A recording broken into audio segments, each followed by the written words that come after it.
दोस्तों नमस्कार। आज के वीडियो में हम देखेंगे सस्पेंशन यानी कि निलंबन को लेकर कानून में क्या प्रावधान है, किस वजह से सस्पेंशन किया जाता है, सस्पेंशन के कितने प्रकार है यानी कि कितने काइंड से, यानी कि किन परिस्थितियों में किसी सरकारी मुलाजिम को सस्पेंड किया जा सकता है, निलंबित किया जा सकता है, उसके कारण क्या होते हैं, उसके ऊपर जजमेंट्स क्या है और कितने दिनों तक उस व्यक्ति को सस्पेंशन किया जा सकता है। इस सारी बातों को आज हम इस वीडियो में चर्चा करेंगे।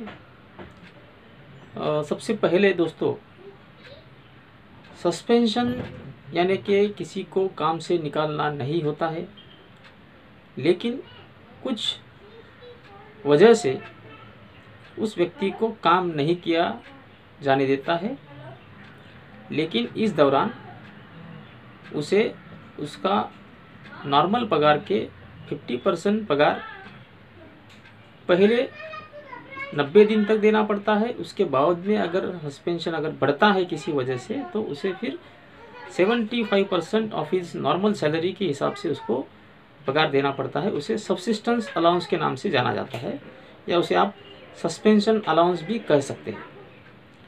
तो सबसे पहले हम जानेंगे कि सस्पेंशन किस वजह से होता है।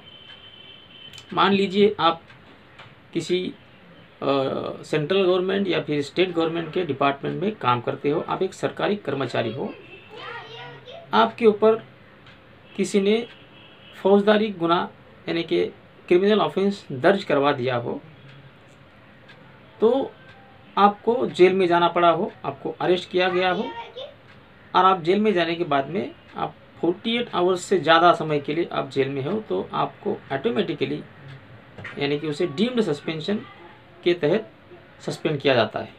ये हुआ पहला प्रकार। दूसरा प्रकार, आप उस गुनाह में आरोपी हो, लेकिन आपको अरेस्ट नहीं किया गया हो, या फिर आपने अटक पूर्व जामीन ली हो, जिसे हम एंटीसिपेटरी बेल कहते हैं। उसके बावजूद भी आपके खिलाफ में जो आरोप लगे हैं वो इतने संगीन आरोप है कि ऐसे परिस्थिति में आपको आपका जो डिपार्टमेंट का जो बॉस होता है, नॉर्मली ये जो डिपार्टमेंटल बॉस होता है वो अपॉइंटिंग अथॉरिटी ही होता है, या फिर डिसिप्लिनरी अथॉरिटी होता है कि जिस नियम के तहत आप उस डिपार्टमेंट में काम करते हो, उस नियम में डिसिप्लिनरी अथॉरिटी कौन है इसका भी डेफिनेशन दिया जाता है। तो इस सक्षम प्राधिकारी को अधिकार प्राप्त है कि आपको सस्पेंड किया जाए, लेकिन ये सस्पेंड करते समय उस अधिकारी को ये देखना होता है कि आरोप कितने संगीन है, और उस व्यक्ति का जिसके ऊपर ये आरोप लगे हैं उसका इस दौरान जब इन्वेस्टिगेशन चल रहा हो, उस इन्वेस्टिगेशन के दौरान अपने पद पर रहकर उस इन्वेस्टिगेशन को इन्फ्लुएंस करने का, उसमें इंटरफेयर करने का कितना पॉसिबिलिटी है, क्या वो व्यक्ति कर सकता है, तो आपको सस्पेंड किया जा सकता है, ताकि आपके खिलाफ में जो जांच चल रही है पुलिस के हाथों से, उसमें आप इंटरफेयर ना कर सके। तो इसके लिए बेस्ट एग्जांपल ये है कि आपको रिश्वत लेते समय रंगे हाथ पकड़ा गया हो, तो आपको सस्पेंड किया जाता है या किया जाएगा, क्योंकि आपके आरोप इतने संगीन हैं, और आप उस पद पे अगर बने रहेंगे तो आप उस पद का इस्तेमाल करके उस जांच को आप इंटरफेयर कर सकते हो। इस वजह से आपको सस्पेंड किया जाता है। ये रहा दूसरा प्रकार। तीसरा प्रकार, आपके ऊपर कोई भी क्रिमिनल केस दर्ज नहीं हो, आप किसी केस में आरोपी नहीं हो, लेकिन आपने कुछ इस तरह से मिसकंडक्ट की हो। अब मिसकंडक्ट क्या होती है, ये भी आपके रूल्स में डिफाइन किया जाता है। आपको सरकारी कर्मचारी के तौर पर क्या क्या नहीं करना चाहिए और क्या करना चाहिए, इसके रूल्स होते हैं। तो नॉर्मली कंडक्ट रूल्स का वायलेशन को मिसकंडक्ट माना जाता है। अब इसमें बहुत सारे, ये एग्जॉस्टिव लिस्ट नहीं है, इसमें कई सारे एग्जाम्पल होते हैं। आप ग्रॉस निग्लिजेंटली काम करते हो, आपने इतना ज़्यादा निग्लिजेंस दिखाया कि उसकी वजह से डिपार्टमेंट को लॉस सहना पड़ा, डिपार्टमेंट की प्रतिमा को मलिन किया गया। ऐसे कई सारे एग्जाम्पल होते हैं। अपने कर्तव्य में आपने देखभाल ठीक से नहीं की, आप अपने कर्तव्य निभाने से चूके। ऐसे कई सारे एग्जाम्पल्स होते हैं। समटाइम्स ऐसा भी होता है कि आपके खिलाफ में कोई क्रिमिनल केस दर्ज हुआ हो, वही मिसकंडक्ट के व्याख्या में भी आता हो।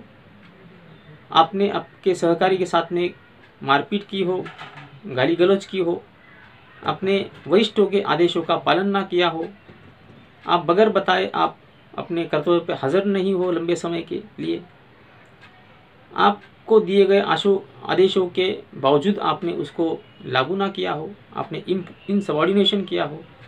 तो ऐसे कई सारे एग्जाम्पल्स होते हैं जिन्हें मिसकंडक्ट के तौर पर माना जा सकता है। तो जब ऐसे मिसकंडक्ट के आरोप आपके खिलाफ में लगेंगे, तभी आपके जो डिसिप्लिनरी अथॉरिटी या फिर अपॉइंटिंग अथॉरिटी है, उन्हें अधिकार प्राप्त होता है कि आपको सस्पेंड कर सके, क्योंकि इस मिसकंडक्ट को प्रूव करने के लिए उसकी डिपार्टमेंटल लेवल पर एक जांच होती है, जांच प्रक्रिया होती है। उस जांच में आप अपने पद का इस्तेमाल कर इंटरफियर ना करें, इसीलिए आपके प्राधिकारी को, आपके अधिकारी को आपको सस्पेंड करने का हक उसी नियम के द्वारा प्राप्त होता है। तो ये हुआ सस्पेंशन का तीसरा प्रकार। तो जनरली देखा जाए तो हमें पहले दो प्रकार को एक ही प्रकार मान के चलना चाहिए। यानी कि सिंपल शब्दों में, जब आपके खिलाफ में कोई गुनाह दर्ज होता हो और उसकी जांच चल रही हो, पुलिस इन्वेस्टिगेशन चल रहा हो, तो आपको सस्पेंड किया जा सकता है। दूसरा, आपके खिलाफ में कोई जांच नहीं चल रही है पुलिस के हाथों, लेकिन डिपार्टमेंटल तौर पर आपके खिलाफ में डिपार्टमेंटल इंक्वायरी यानी कि विभागीय जांच शुरू हो चुकी हो या होने वाली हो, तो तब भी आपको सस्पेंड किया जा सकता है। तो ये these are two kinds of suspension. One is when you are accused in respect of an offense and the investigation is being done by police, so you are kept under suspension so that you will not interfere with the police investigation by using or abusing your official position. Similarly, in the second category of suspension, you can be placed under suspension when you are being departmentally proceeded against in respect of an misconduct. So these are two categories. Now, suspension cannot be prolonged. Suspension has to be for a particular limitation. Suspension period cannot exceed 90 days at one stroke.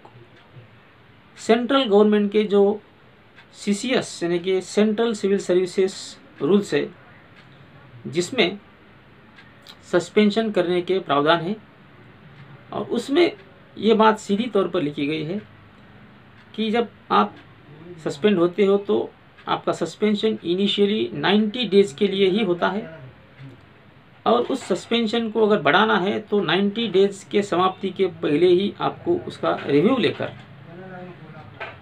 अगले समय के लिए, अगले period के लिए उस suspension को बढ़ाया जा सकता है। लेकिन ये रिव्यू और उसका एक्सटेंशन पहले 90 डेज ख़त्म होने के पहले ही करना पड़ता है। अगर एक बार ये पीरियड ख़त्म होता है तो उसके बाद में आपको रिव्यू करके उसको एक्सटेंड करने का अधिकार नहीं है, क्योंकि पहला suspension comes to dead, it becomes dead. So whatever is dead cannot be revived.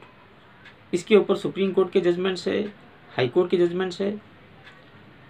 अब रही बात सेंट्रल गवर्नमेंट की, स्टेट गवर्नमेंट की, महाराष्ट्र में महाराष्ट्र सिविल सर्विस रूल से, उसमें भी सिमिलर प्रावधान है।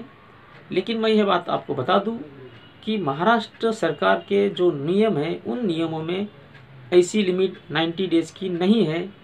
इसकी वजह से महाराष्ट्र सरकार का एम्प्लॉय अगर सस्पेंड होता है तो हमने देखा है कि कई सारे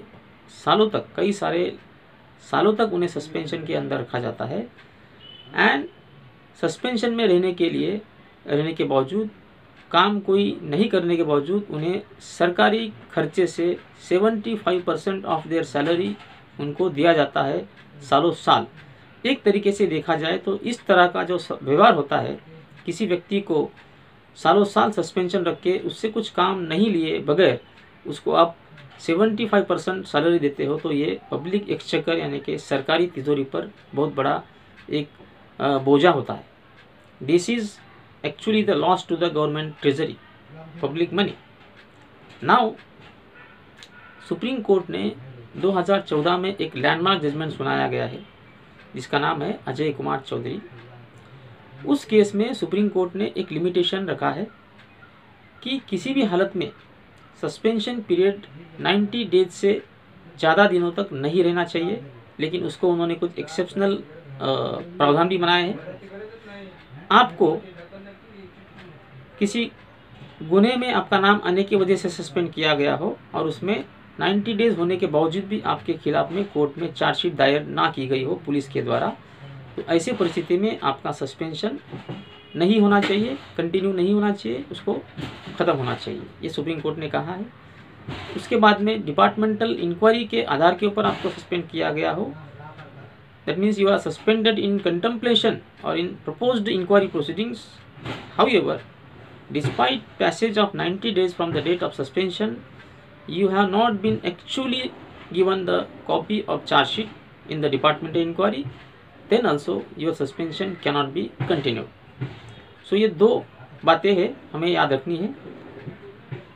इस बातों को सुप्रीम कोर्ट ने जो कही गई है गाइडलाइंस है, इनको फॉलो करके हमारे महाराष्ट्र एडमिनिस्ट्रेटिव ट्रिब्यूनल, जो कि महाराष्ट्र गवर्नमेंट के सरकारी कर्मचारियों के लिए खास तौर पर बनाया गया है, सिमिलरली सेंट्रल गवर्नमेंट के कर्मचारियों के लिए सेंट्रल एडमिनिस्ट्रेटिव ट्रिब्यूनल है। ये दोनों ट्रिब्यूनल बॉम्बे में है, इनके बेंचेस। सेंट्रल एडमिनिस्ट्रेटिव ट्रिब्यूनल का जो प्रिंसिपल बेंच है वो दिल्ली में है और उनके 18 बेंचेस है अलग अलग शहरों में, एक बेंच हमारे बॉम्बे शहर में भी है। और जो स्टेट ट्रिब्यूनल होता है जिसे हम महाराष्ट्र एडमिनिस्ट्रेटिव ट्रिब्यूनल होते हैं, इसका प्रिंसिपल सिटिंग बम्बई में है और उसके बेंचेस नागपुर और औरंगाबाद पर भी रेगुलर तौर पर बैठते हैं। तो अगर सेंट्रल गवर्नमेंट की एम्प्लॉय अगर आप हो और आपको सस्पेंड किया गया हो, तो आपको उसको चैलेंज करने के लिए जाना पड़ेगा कैट में, यानी कि सेंट्रल एडमिनिस्ट्रेटिव ट्रिब्यूनल में। और अगर आप महाराष्ट्र गवर्नमेंट के सर्वेंट हो तो आपको जाना पड़ेगा मैट में, यानी कि महाराष्ट्र एडमिनिस्ट्रेटिव ट्रिब्यूनल में। अब मैंने बात कही थी कि सस्पेंशन ज़्यादा समय तक नहीं होता है, नहीं रखना चाहिए, और सुप्रीम कोर्ट ने ये गाइडलाइंस दी है। अब मैं आपको दो केसेस बता दूं जो महाराष्ट्र एडमिनिस्ट्रेटिव ट्रिब्यूनल ने ही रिसेंटली डिसाइड किए हैं अजय कुमार चौधरी के केस को फॉलो करते हुए। एक केस आया था जिसमें एप्लीकेंट जिनका नाम है अंबिलवाड़े, उनका केस मैट में गया और मैट ने उस केस में अजय कुमार चौधरी में जो सुप्रीम कोर्ट ने कहा है उसे लॉ ऑफ द लैंड, यानी कि सब पर बंधन कारक लॉ, कानून। अब मैं आपको यहाँ पर एक बात बता दूँ, सुप्रीम कोर्ट जो कहता है वो हमारे देश के लिए सभी देश में जो कार्यपालिका है, जो निचली न्यायपालिका है, उन सभी पर बंधन कारक होता है। That is called law of president. Whatever is said or laid down by Supreme Court of India becomes law of the land binding on all authorities within the territory of India. इसके लिए हमारे संविधान में article 141 में प्रावधान किया गया है। Whatever is said by Supreme Court becomes a law binding Maharashtra Administrative Tribunal, also Central Administrative Tribunal and also all the High Courts. So MAT ने इस अजय कुमार चौधरी के केस को फॉलो करते हुए महाराष्ट्र में उस अंबिलवाड़े नामक केस में सीधा लॉ लागू कर दिया है कि महाराष्ट्र सरकार किसी भी सरकारी कर्मचारी को 90 दिन से ज़्यादा समय तक सस्पेंशन में नहीं रख सकता है। अब ये केस जो है अंबिलवाड़े का, उसके बाद में दूसरा एक केस आया था जिनका नाम है पोलानी। उस केस में तो मैट ने यहाँ तक कह दिया है कि मान लीजिए एक आधे केस में 90 डेज के बावजूद भी आपने किसी व्यक्ति को अंडर सस्पेंशन रखा हो, तो मैट ने कहा है कि ऐसा माना जाएगा कि 90 दिन ख़त्म होने के बाद में 91st दिन से वो सस्पेंशन ऑटोमेटिकली रद्द हुआ है, कैंसिल हुआ है, और सरकार को उसको पूरा पगार उस दिन से यानी कि 91st डेज से देना पड़ेगा।